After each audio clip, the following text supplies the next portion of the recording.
వికారాబాద్ జిల్లా పెద్దేముల్ మండలంలో భారీ వర్షాలు రైతులను తీవ్రంగా దెబ్బతీశాయి.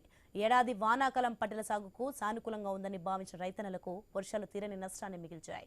పంటలన్నీ నీట మునగడంతో పెట్టిన పెట్టుబడి కూడా నీట మునిగిపోయిందని ఆవేదన చెందుతున్నారు. కొండాపూర్ గ్రామంలో పత్తి, కంది పంటలకు భారీగా నష్టం వాటిల్లిందని రైతులు తెలిపారు. ఎకరానికి 10 నుంచి 20 వేల పెట్టుబడి పెట్టినా కూడా చివరికి కన్నీళ్లు మిగిలాయని, గ్రామంలో 45 నుంచి 50 ఎకరాల వరకు పంట నష్టం వాటిల్లిందని తెలిపారు. స్థానిక ఎమ్మెల్యే చొరవ తీసుకుని నష్టపోయిన రైతులకు ప్రభుత్వం తరపున నష్టపరిహారం చెల్లించాలని వేడుకుంటున్నారు.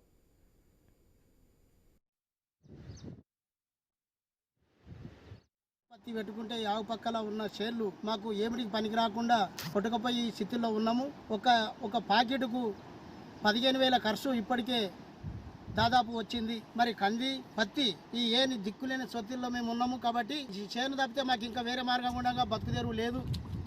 మరి సహకారంలో మరి అగ్రికల్చరు ఏవోలు వాళ్ళు ఇట్లా వచ్చి దీని గవర్నమెంటు మరి యాక్షన్ తీసుకొని మాకు మరి ఈ గ్రామంలో, ఈ కొండాపూర్ గ్రామంలో ఇంచుమించు దాదాపు 50 ఎకరాల వరకు నష్టం జరిగినట్లా ఉన్నది. కాబట్టి మీరు తక్షణమే మాకు ఈ పంట నష్ట పరిహారం కట్టియాలని చెప్పుకుంటూ ఈ దిక్కుజోసని పరిస్థితుల్లో ఉన్నాము.